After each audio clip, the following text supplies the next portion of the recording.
As soon as we hit Christmas, people start making New Year resolutions. Everybody thinks, I'm going to go to the gym, I'm going to be fitter. Okay, why do they think that? Because at Christmas, most of the time we're in our homes, we have plenty of food, we have lots of people around us, we're not working very hard because things are beginning to wind down. Mentally and psychologically, we're in a good place. And we think, okay, I need to get my physical level to what it should be, and I'm really willing to do it. The motivation is there, but it's there from a place where you don't actually feel the daily stress of daily life. As soon as you go to January, everybody who's been motivated goes to the gym, gives their money, buys the sports clothes, buys the running shoes, buys all that. The expenditure is there. Okay, it's almost $1 trillion a year. It's crazy. So the motivation is there, the thinking is there, but what isn't there is the fact that life hits us hard. Hello, friends. It's Kate here, Kate Champion, your host. Here's the challenge. 1 minute. 1 intentional minute a day. That's it. Now, before you go ahead and dismiss this, please, I implore you to listen to this full episode. What if 1 minute is the difference between staying stuck and getting stronger? Between feeling frustrated with your body and actually changing how we age? If something in today's conversation resonates with you, there's a simple way to support the show, and I'll share more about that later. Today, I am joined by David Amerland to unpack the real reason we resist exercise and how small, consistent actions can actually rewire our brains, our habits, and our health. This conversation literally changed the way I think about aging, fitness, and longevity. And I'm so excited to share this with you today and hear about where this might take you to. Okay, my friends, here's David. David, good morning and welcome to the show. How are you today? Kate, I'm really good and so good to see you. It's been such a long time since our last conversation. Although it feels like it was yesterday, but it isn't. That's right. Right. So we did record an episode maybe about a year ago, right? Which was wonderful. If listeners haven't listened, I would encourage you to jump back and check that one out for sure. So David is celebrating his year anniversary, right, of the book Built to Last. And I thought, that's right, yeah. Wow, what a great opportunity to have a conversation about longevity and fitness, and things are changing so fast. And I think that's important to acknowledge. But first, David, tell us a little about you and your journey and how you got to do what you're doing. Oh, wow. Okay. I've always done fitness. It's been part of my lifestyle since I was 13. And I kind of stumbled into it at that time, right? Back in the 70s, I was just looking for a way out to decompress as a young boy growing up in Australia. And I sort of stumbled into it then. And I did martial arts, and I've been doing that all my life, right? I'm 62 almost now. So in that journey, there hasn't been a single day when I haven't actually done something physical. So it's part of how I know it sounds very disciplined, and people say, oh, wow, how do you do that? But this is how I do it. It's not what I do, it's part of who I am. It's my way of coping with the daily pressure of my job, with the internal struggle of who I am, which we all struggle with the external struggles and challenges of the world, which just keep on coming. So I use physical activity as my way of working things out in my head. And for me, it's actually worked, both physically and mentally so far. So that's how I do it. And the book came about because I never, fitness is something which is very central to my identity. So it was never something which I consciously intended to write about. And throughout my life, people have asked, how do I get fitter? How do I get stronger? How do I get faster? Whatever it was that they wanted to do. And I never give advice on that front because I was always aware, even back then, that everyone's a little bit different, and what works for one person doesn't necessarily work on a prescriptive basis for somebody else. So I didn't want to sort of lead him down the wrong path, even though it might have been well-intentioned. The book came about because during the pandemic, we were locked in our houses for a couple of years. And I ended up training with a friend once a week who also lives nearby. He has a gym like I do, a home gym. And we got talking, and he would sort of bring some kind of article he'd read in a magazine, something he'd hear in the news, some sort of documentary he'd see, and we'll take it apart. And I'm sort of very scientifically minded. I think there's always a solid data-driven approach to things. And if we don't get a grip on it at that level, everything else becomes kind of airy-fairy. It depends on the mood of the day. And that's the problem with fitness in general for many people. So out of those conversations over a period of almost 2 years, the book was born, Built to Last. And for anyone who's wondering, but what's in it, right? I mean, apart from the fact that it gives you a lot of things which you can try out in your life, it actually gives you the key to unlock your own path, your own journey, to understand your own difficulty on why you don't get as fit as you should be, or why you feel exercise may not be quite the thing for you. So if you understand that, there are things you can do to improve yourself physically, and if you improve physically, then automatically you improve mentally and psychologically. Everything we think, everything we feel is based on something material, the substrate of our body, the cells that run us, the networks of blood veins and capillaries, the blood chemistry in our bloodstream, the cocktails in our head, the neurochemicals which actually create our moods. All those things have a physical basis. They actually exist. And if we improve them and do nothing else, then automatically our quality of thinking improves, which means the cumulative quality of our decision making improves, and the psychological state improves. And then we get to experience life at a different level. Yeah, I'm soaking that in. I mean, just really the wonder of it, right? The wonder, the awe, the AWE, that is so all connected, right? Yes. So all connected, but I also feel like we're often so compartmentalized, right? We put food in a bucket and sleep in a bucket, exercise in a bucket and fun in a bucket, but it's not really like that, is it? It never has been, but understanding that at a fundamental personal level is really difficult. Why? Because we have a voice in our head which can tell us things. One of the things it tells us frequently is how difficult things are. We talk about careers, life, relationships, and exercise. Now, you think, if I have that voice in my head which tells me how difficult things are, why do I have it? Why do we all have it? There are reasons for that. If we go back to Neolithic times or Stone Age or even before that, the people who didn't have that negative voice in their head, what did they do?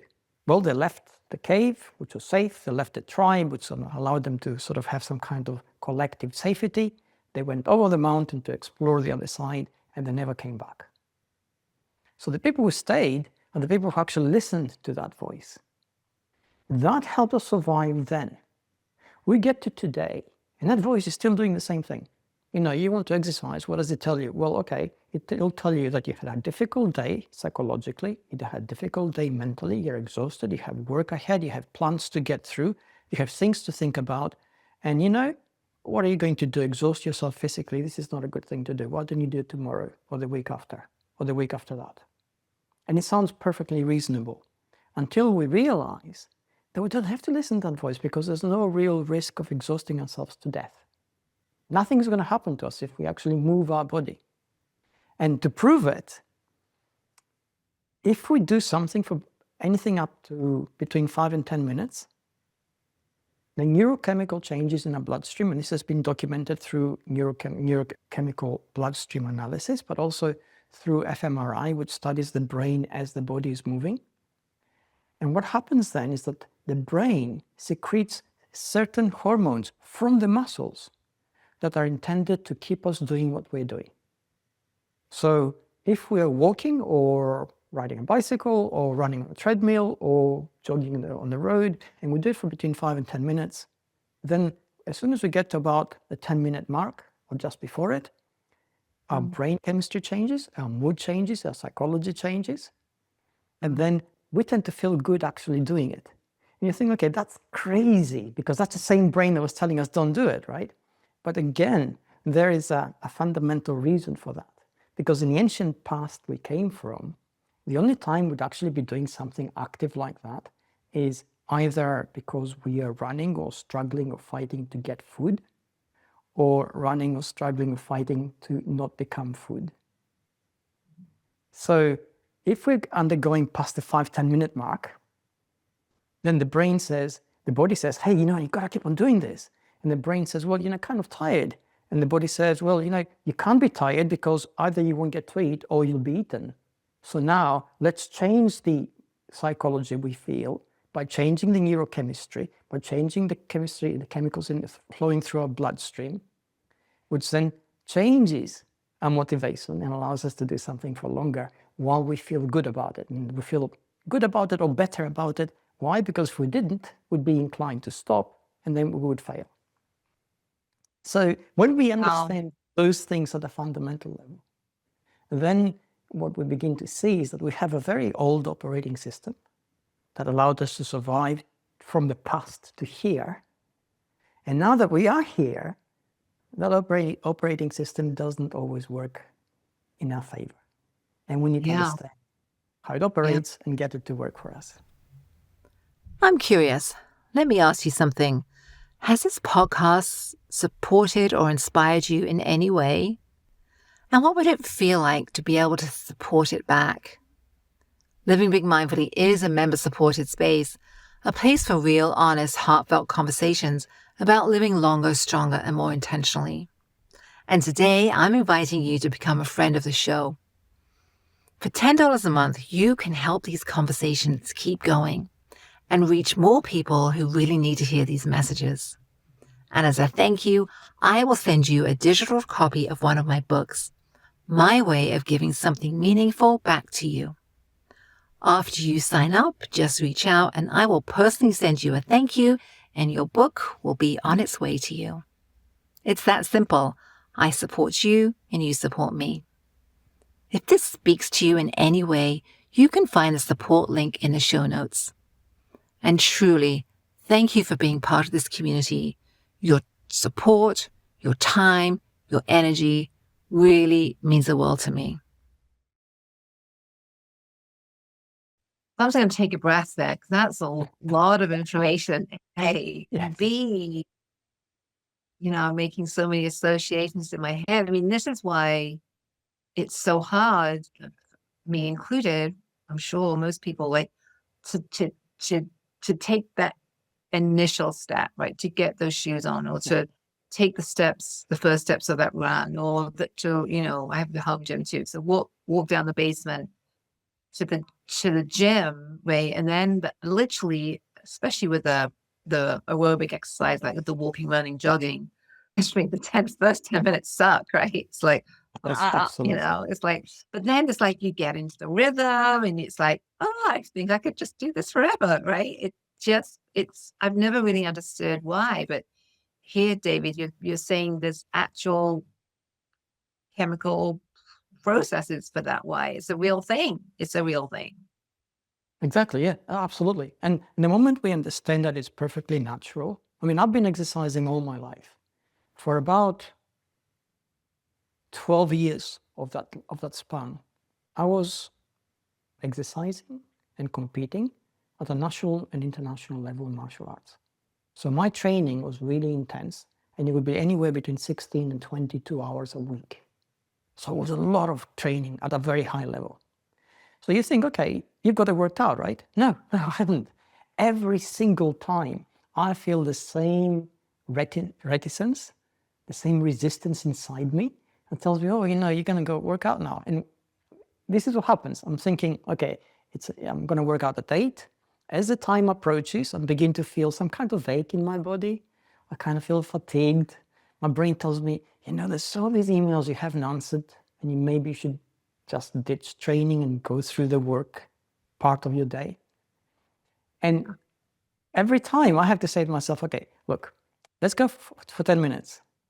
And if I still feel the same at the end of those 10 minutes, okay, I'm going to give up and come back into the work or go to bed or whatever it is that my body tells me needs to do. Yeah. And yeah. every single time, yeah, I end up doing an hour's work, right? An hour's workout. Right. Yeah. For me, it'll be interesting for listeners, like if they start to look at those little thoughts, right? Those pre-workout thoughts. Like for me, it's like, oh, I'm too tired, I'm too hungry, it's too late, it's too whatever, right? I mean, it's all ridiculous, truthfully. But I'm able, at this point, generally 80% of the time, I'm able to kind of push through that and do that. I know that if I can get 10 minutes in, I'll be fine. I mean, I just know that from experience. So you're right.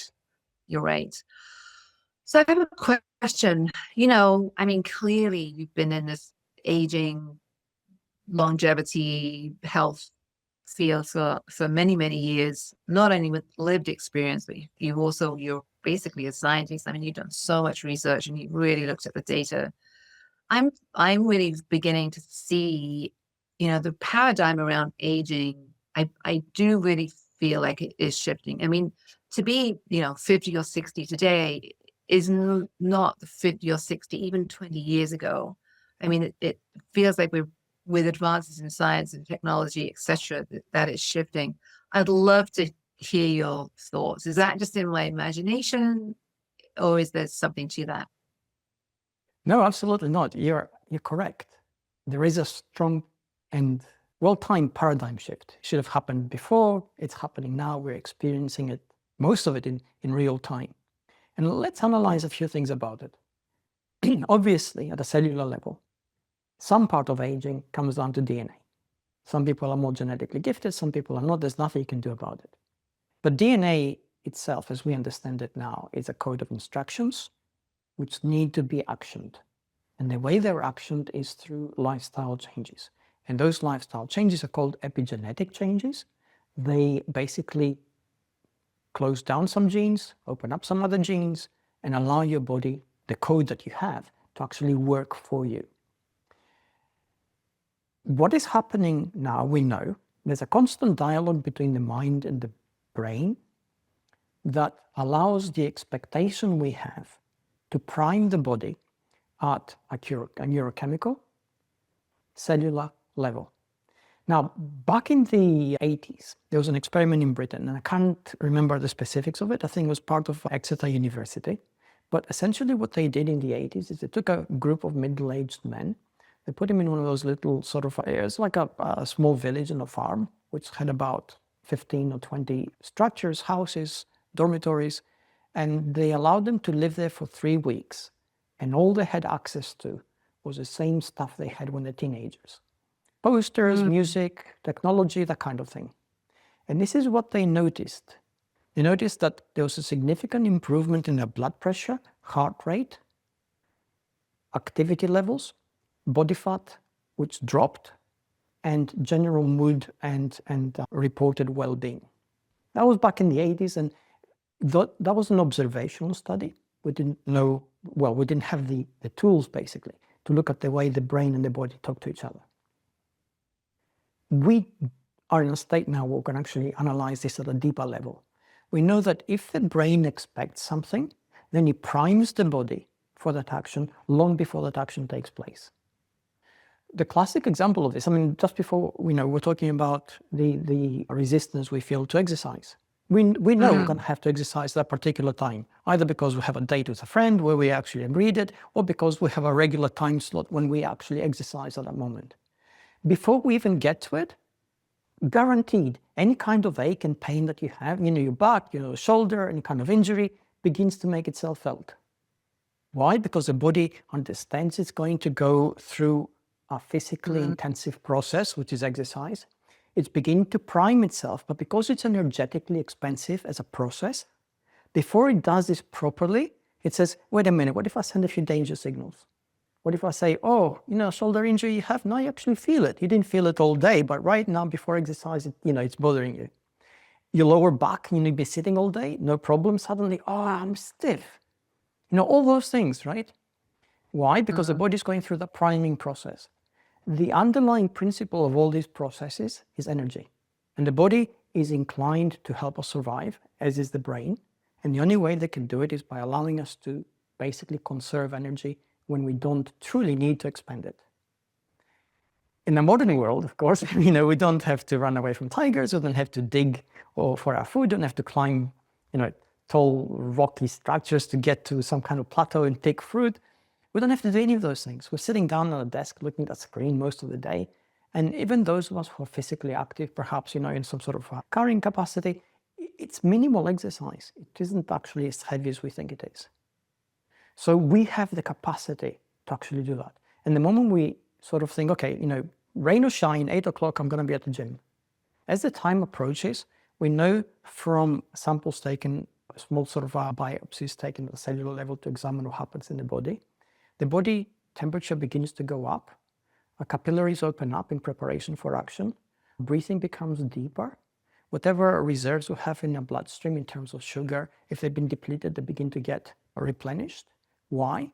Because we're getting ready for that action. And we're not aware of that. Our body's gearing up for it. Yeah. The same, It's the all same thing automatic, takes place. unconscious. Exactly. The same thing takes place now at a much greater level if we cumulatively each day begin or have a picture in our head of how we should be. If we think, that, we got past 50, and that's it, life is over. That single thought, life is over, in our head, which, a thought is immaterial. It's just something kind, electrical impulses which express themselves in words we hear, and you think, that's all it is, right? Life is over. However, what does that mean at a cellular level? What does it mean at a neurochemical level? It means that things begin to slow down. You begin to slow down imperceptibly each and every day. At the end of the year, however, you're measurably slower than you were at the beginning of the year, and you haven't really done anything different. But your body has begun to give up. Then your mind begins to give up. And as you lose the kind of, let's call it zest, but a zest for life is what? It's energetic load which you're willing to take in order to get through the day. So if you lose that, what happens then? Your body running on that old algorithm which tells it, let's conserve as much energy as possible. It begins to subconsciously carry out a complex equation of energy conservation in everything. You take the lift instead of the stairs.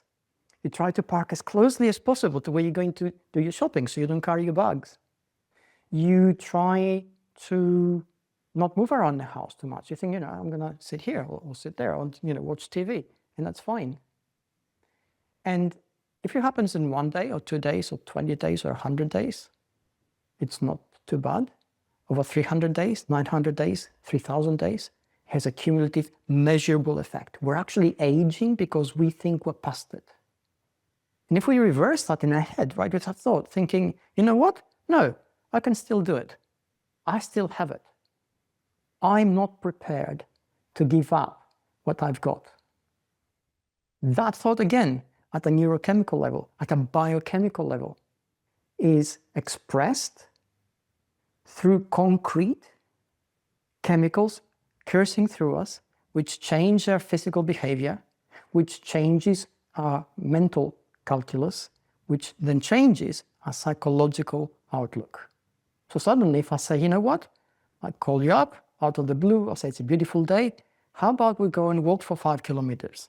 It's going to take us at a, the sort of a normal pace, about 40 minutes. And you say, yeah, let's do it. Because you're not thinking, how far? Because 5 kilometers is something you can do, right? Whereas it'd be like, what? Because you never do it. So that's the difference. And as more and more of us see celebrities who don't look their age, see athletes who don't seem to age, we see friends and neighbors who also are exposed to this, and they're having to recalculate what it means to get older. As we see more people doing it, then we're more accepting of the fact that, hey, life is not over. Sure, we all get older. It's unavoidable, but we don't have to get old. So that's the difference you're seeing. Wow, that's huge.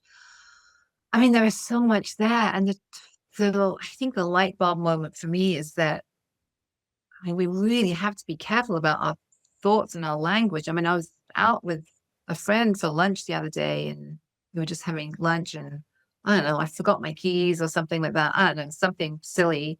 And we're similar age. And she was like, oh, I'm forgetting, I'm this reference to age, right? Oh my gosh, I'm getting so old and I'm forgetting things and how horrible. And that was the I shouldn't say that obviously, but it was the implied meaning. I'm aging and getting older, and now there's problems with the memory.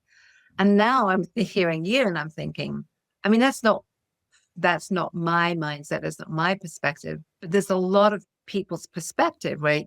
These things happen. We happen to forget when we put the keys, or we have a few more aches and pains or whatever, and we put it to, I'm getting old, right? I'm getting old.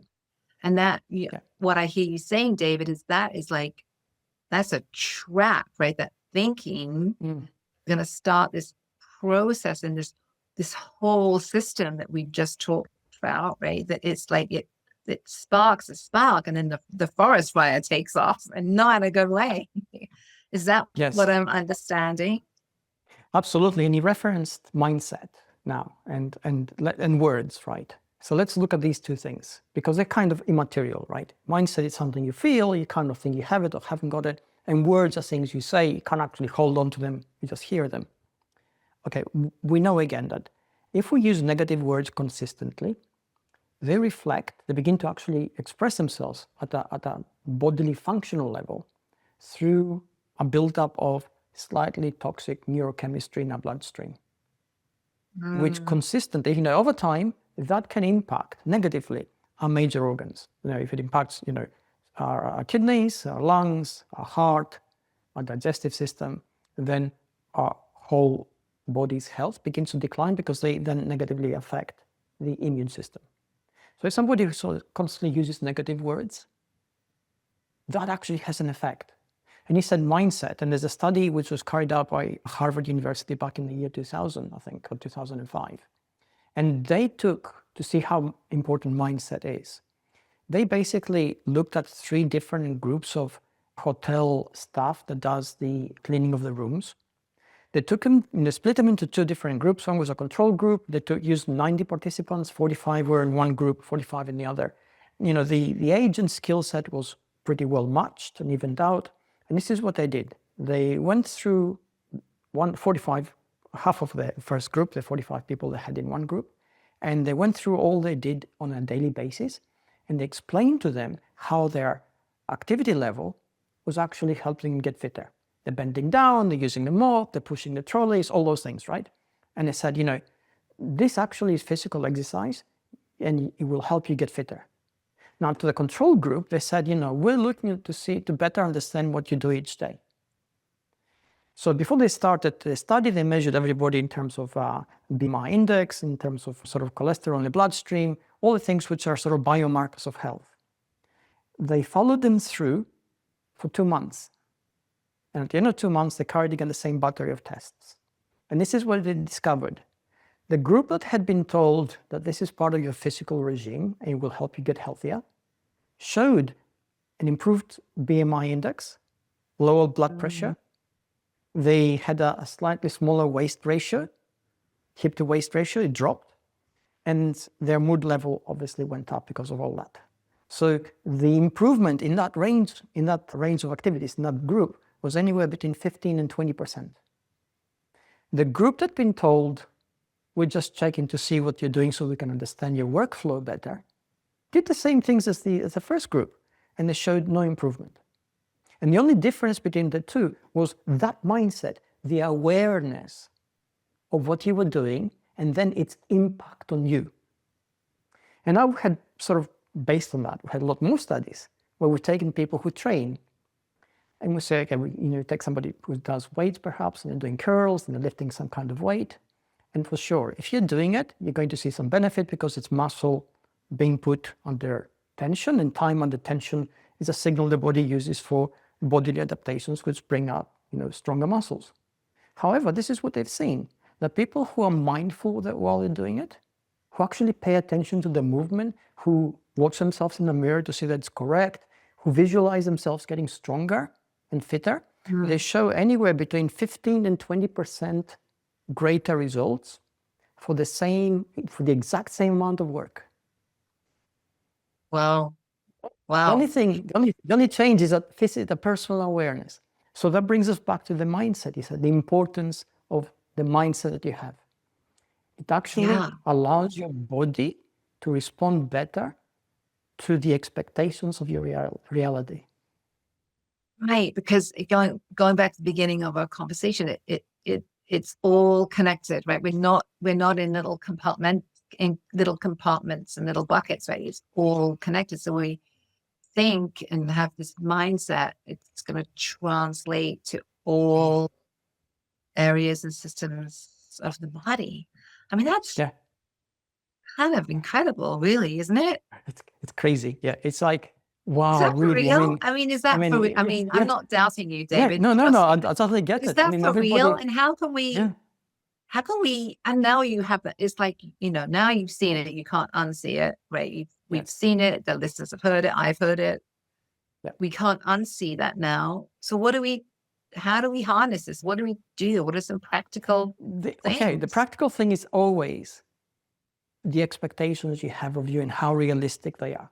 So if you've never exercised in your life and you think, okay, I'm going to go to the gym within 3 months, I'm going to look like, I don't know, Arnold Schwarzenegger at his prime. Okay, that is crazy, right? It's never going to happen because you spend an entire lifetime getting there. But if you say to yourself, okay, I'm going to the gym and this is what I want in my mind. I want to be able to get up in the morning with no ache. I want to get through the day without getting tired. I want to have that kind of energetic thing. So it's a sort of feasible, doable target. Okay, you're going to hit it because your body primes for that. And not only are you going to hit it, but every time you hit it, every time you feel better, your horizons expand. Your mindset changes. The way you approach things changes. The example before where I ring you up and I say, I call at your door and say, let's go for a 5-kilometer hike. And you say, yeah, let's do it. Beautiful day. Okay, we both are going to benefit from that.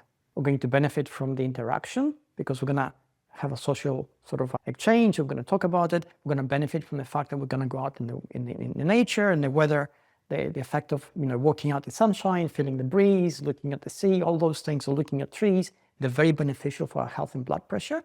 And obviously we're going to exercise.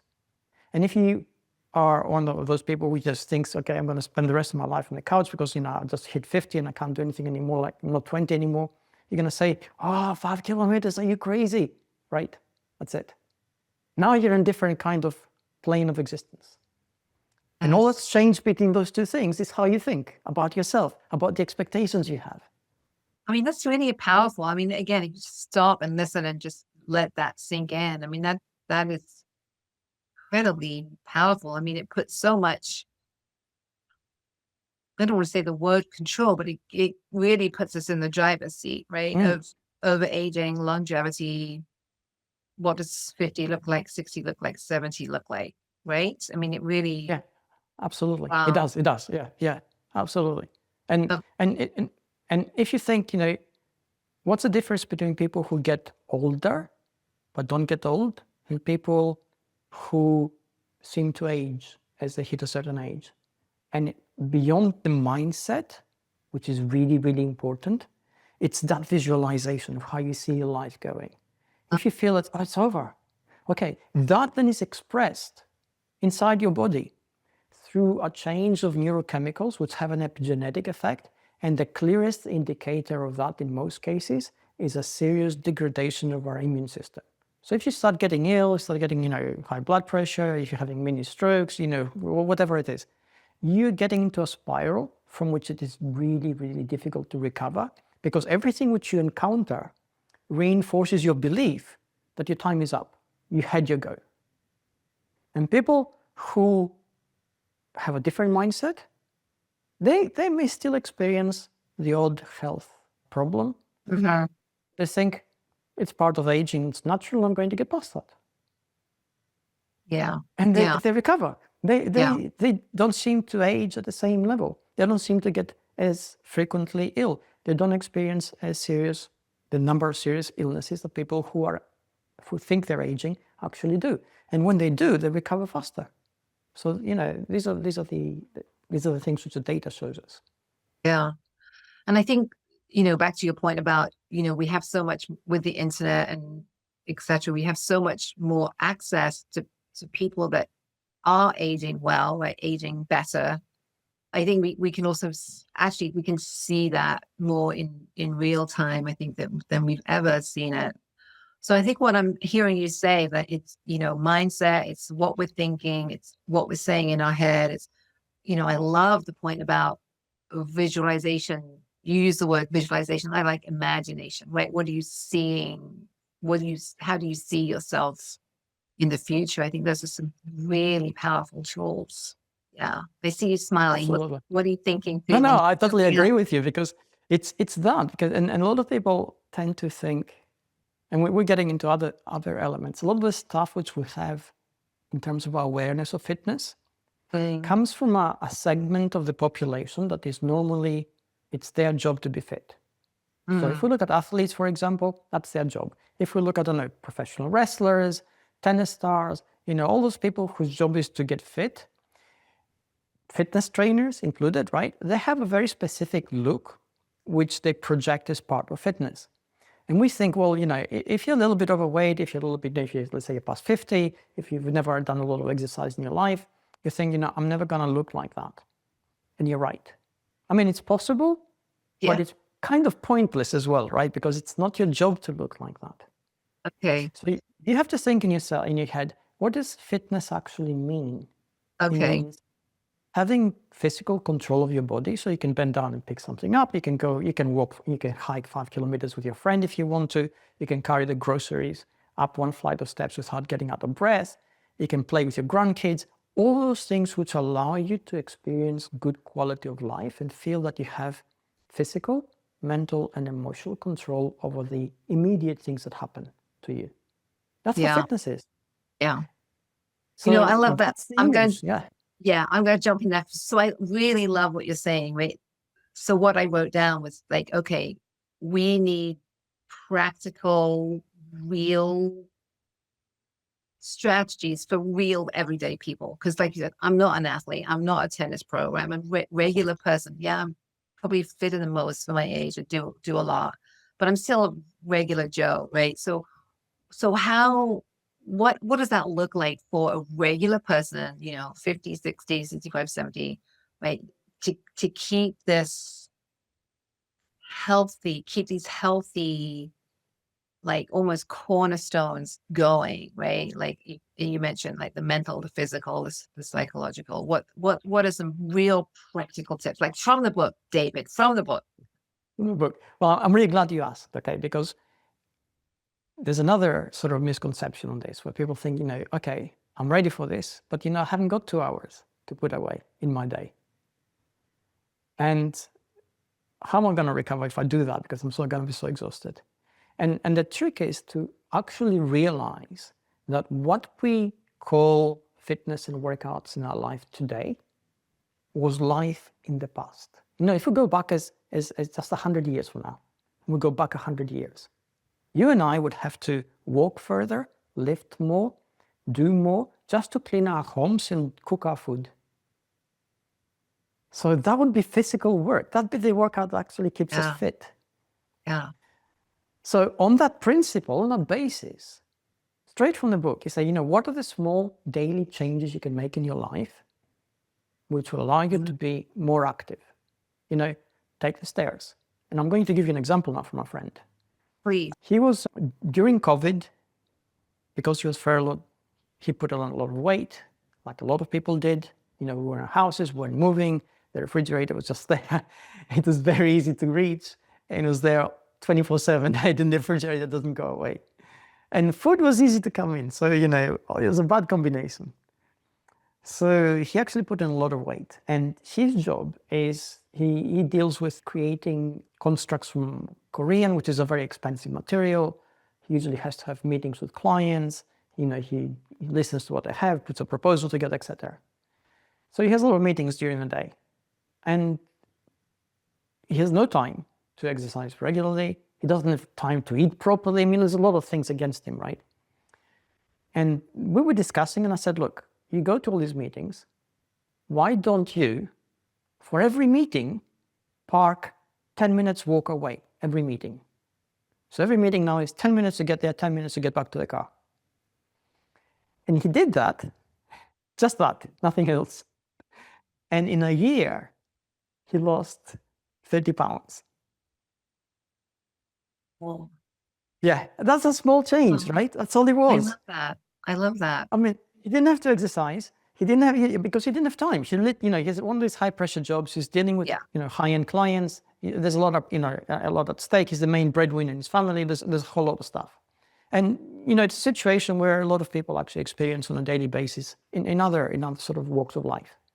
So you say, what can I do on a daily basis which allows me to be a little more physical? Perhaps walk up a flight of steps or 2 flights of steps instead of taking the lift or the elevator. Walk to your neighbor instead of, talking over the phone if they're near, those little things. And if you just do them on 1 day or 2 days or a month, you see zero change. Do them consistently over 365 days, guaranteed, your body is different. But more than that, because as your body changes, your brain changes. Okay, so now he's actually watching his diet, right? Because he doesn't want to go back to what he had. So now he's actually eating better. Yeah. He's not exercising anymore. He's still doing the same things, right? He's still going to that 10-minute walk. But because he's fixing his food, he's actually lost a little bit more weight and he's feeling great. And, so it's those little interventions which actually accumulate and they add up. And they all come under the sort of label of lifestyle changes. You think, okay, do I have to radically change my life? No, you don't. Just make those tiny little changes. Yeah. And they have an effect. I love that. I mean, what I'm really, I think, connecting with is that if we can kind of like access the system at one point, right? We can access it maybe through visualization, or we can through what are we thinking? Or we can make that one change, like add that park 10 minutes away, right? Or we can eat a pizza less or a glass of scotch less a week, whatever, or a day, or whatever it is, right? If we can access the system in one of those many, many ways, right, over time with consistency, that can really create some helpful, sustainable change. Yes. Yes. And I think the magic word is sustainable. Now, this is what most people don't get. And we have examples, again, from data. We know that as soon as we hit Christmas, people start making New Year resolutions. Everybody thinks, I'm going to go to the gym, I'm going to be fitter. Okay, why do they think that? Because at Christmas, most of the time we're in our homes, we have plenty of food, we have lots of people around us. We're not working very hard because, things are beginning to wind down. Mentally and psychologically, we're in a good place. And we think, okay, I need to get my physical level to what it should be. And I'm really willing to do it. The motivation is there, but it's there from a place where you don't actually feel the daily stress of daily life. As soon as you go to January, everybody who's been motivated goes to the gym, gives their money, buys the sports clothes, buys the running shoes, buys all that. The expenditure is there. Okay, it's almost $1 trillion a year. It's crazy. So the motivation is there, the thinking is there, but what isn't there is the fact that life hits us hard. We're going to have stress on a daily basis. We're going to have unexpected things happening. We're going to have uncertainty all around us, especially these days. All those things drain us. And stress drains the same amount of fuel in our body as exercise. It's ATP, adenosine triphosphate. If you have a stressful day, your brain burns ATP. Your body only has so much ATP to burn. At the end of the day, even if you go to the gym, your performance is going to be measurably lower. Why? Because you don't have as much energy in your body. But what usually happens is your body knows you have less energy than usual because you had a really stressful day. So it begins a dialogue. Are you crazy? You're going to go to the gym today? What a day you had. And you think, yeah, what a day I had. So I'm not going to go to the gym. And if you don't go to the gym on day 1, it's easier to not go on day 2. And by day 10, you're thinking, I'm going to start next year. I'm going to start next month. Or whatever excuse you give yourself to kick it down the road. Yeah, that's right. So the thought needs to be, because I think every listener can identify with that pattern, right? We've all been through that a gazillion times. So you've got the good intentions, something comes in, or we're tired or whatever. But the thought needs to be, different, right? It has to be, well, I can do this anyway, or Yeah. I'm going to do this 10 minutes, or I'm going to, I'm going to suck it up and go regardless, right? There has to be a different thought, right? It has to be sustainable, as you said. And in the book, there are exercises which I give there, workouts, which last between 1 and 2 minutes. And you think, well, what's going to change in 1 and 2 minutes? Okay, if you do one workout between 1 and 2 minutes, nothing is going to change, absolutely nothing. Okay. But if you do it over a year, okay, you will definitely see change. And this is what, again, we know from neuroscience. We know that the blood chemistry in the body, the changes which happen when you exercise for 1 minute, are exactly the same as those which happen if you exercise for an hour. The body doesn't differentiate between an hour working out or a minute working out, because change is change, right? So those neurochemicals go through our bloodstream. For sure, our muscles aren't going to be the same, right? If you lift, weights for a minute, if you lift weights for an hour, obviously it's going to be different. But from a neurochemical perspective, it's not. Yeah, right. And neurochemistry impacts on a hormonal profile. Our hormonal profile then has a direct change on all the major organs, your heart, your liver, your lungs. And if it's negative, it has a negative effect. If it's positive, it has a positive effect. So if you just exercise for a minute a day, at the end of the year, you're going to have big, massive muscles and a six-pack? No.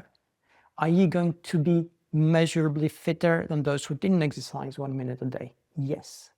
Are your biomarkers going to be better? Yes. Is your mood going to be better? Yes. Are your aspirations then going to be greater? Absolutely. Just on that 1 minute. And that's massive, right? So literally, if you literally did committed to 10 minutes a day of something, 10 minutes, whatever you prefer, whether it's walking or lifting or yoga or whatever, right? And you can keep that up consistently over time, that is worth it, right? That is, Yes, absolutely. That's worth it. That's But power. I would That'll say change. Yeah. It is, absolutely. And you're absolutely right. It would be. 10 minutes a day for a lot of people is not manageable. And I know from experience, I've had this discussion with many friends. They can't literally, in their mind, right? I mean, if I time manage their day, I'll probably be able to find 3 hours, right? But I'm not doing that, and I can't do that. So I tell them, can you consistently find 10 minutes? And they tell me consistently, no. I say, okay. So let's go to the absolute, basic unit. Can you consistently find 1 minute? They want to say no, but it's difficult to say no to that, right? Yeah.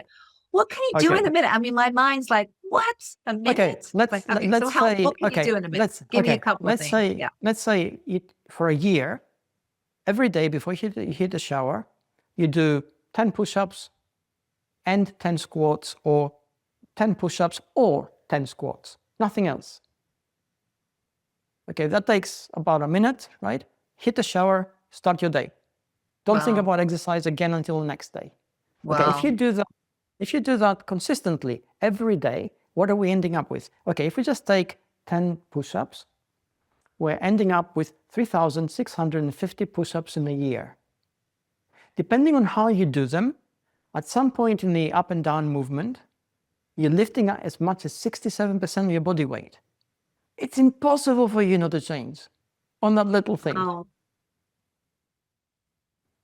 That's wild. I mean, that's wild. Okay. I'm buying in.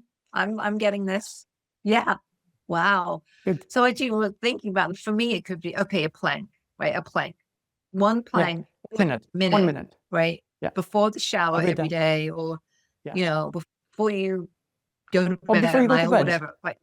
Yeah. 1 minute, 60-minute plank. I mean, and 60 seconds over a year. 60 minutes. Yeah. 60 seconds. Yeah. over a year. That's really going to make, I mean, imagine your core, right? Yes, You're gonna be absolutely. rock, but not just your core, because if your core changes, then your body changes the way it moves. Your shoulders are going to be stronger, your lower back is going to be stronger, your lower body is going to work better because the connection between the upper body and the lower body is going to be better. You're going to be able to do the things which you normally do at a lower energetic cost to you because your core is stronger, which means you finish the day and suddenly you have more energy. And if you have more energy, you're going to say, I'm not as tired. I'm going to go for a walk. Or I'm going to go and play with my grandson or whatever, right? Or walk the dog a little bit further. Yeah. So suddenly it goes that 1 into the minute. cycle again. But this whole cycle is kicked off, right? That we talked about in the beginning, right? This whole cycle gets to be activated. Yes, I'm absolutely. like, On just 1 okay, minute. wow. Well, I'm kind of, my mind's like blown kind of right now, which is, I hope listeners too, I'm going to challenge everybody out there. Try it. 30 days, try for 30 days, right? Then you're likely to continue something 1 minute. So it could be, what could they be? It could be a plank, push up. What else, David?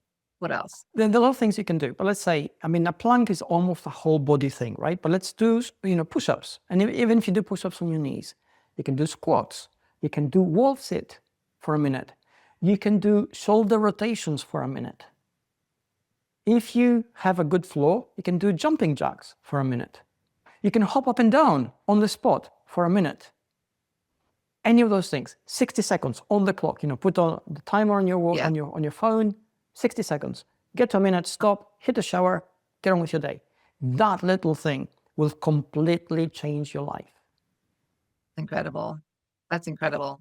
So I'm committed. I mean, I'm pretty fit, like I said, but I'm going to add the plank in for a minute a day. That's going to be my commitment.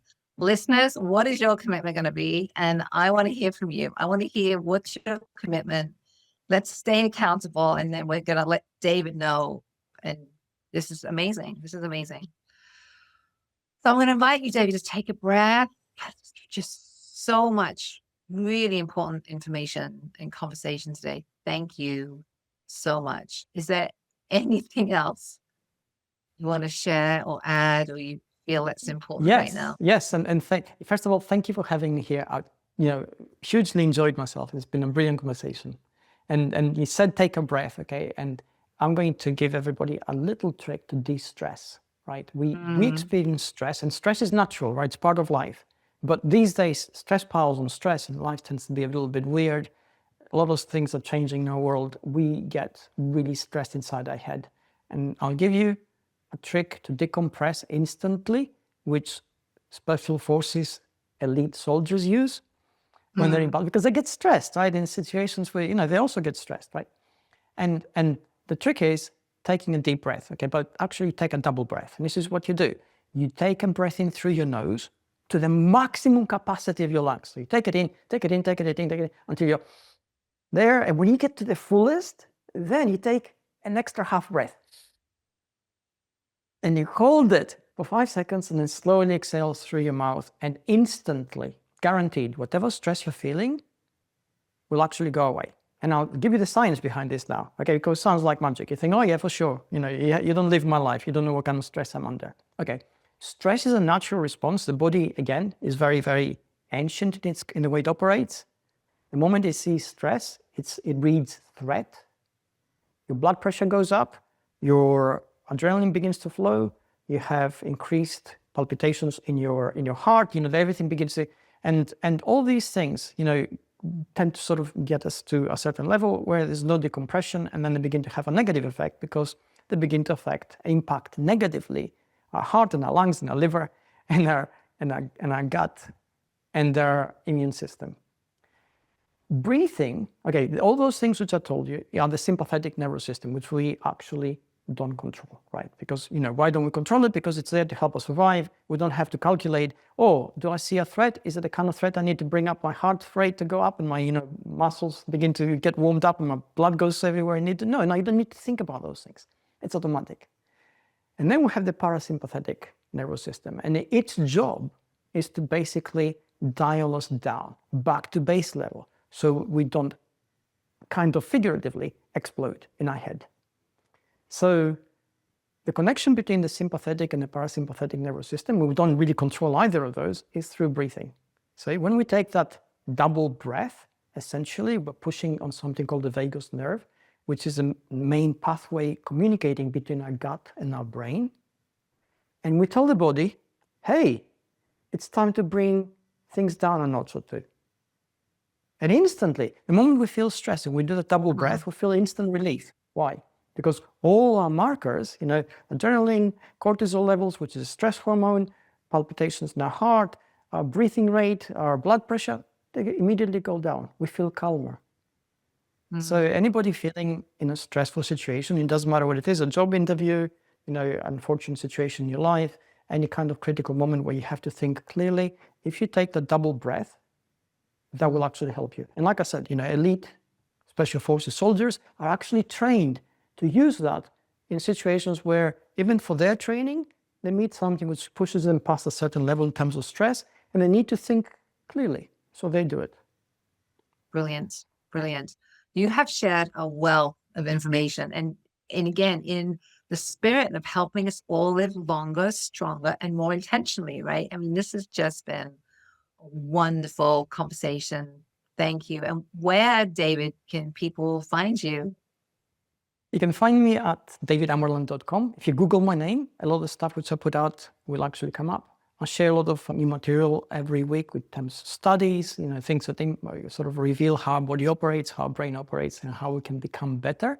So I put a lot of work into actually spreading the knowledge out there because we all need it. So that's the easiest way to get it.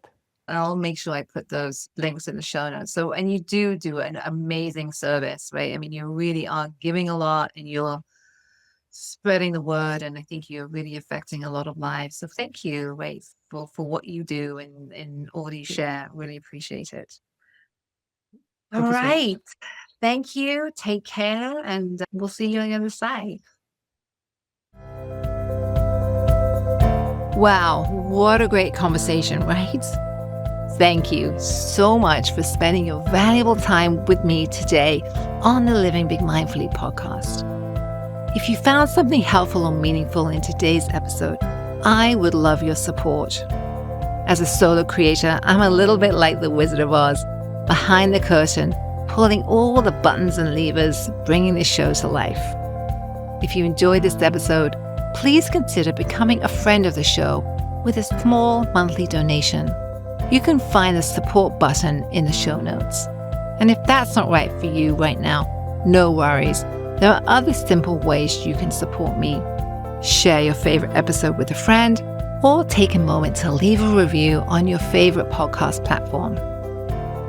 And remember, as I step away from social media, the best way to stay connected is at livingbigmindfully.com. Here you can sign up for Thrive and Shine, my occasional newsletter, which is filled with reflections, resources, and of course, all new episodes designed to inspire and support you. And while you're there, please download your free Aging Better toolkit.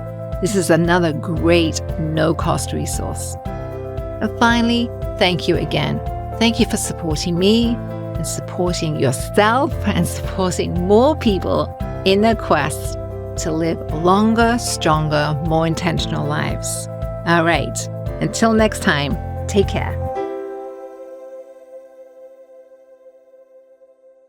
Hey, me again. Just a reminder, this podcast should not be considered professional advice. It's also not a substitute for mental, physical, or any other healthcare-related treatment. For any questions about your condition and/or concerns, please contact a fully licensed healthcare professional. Thank you.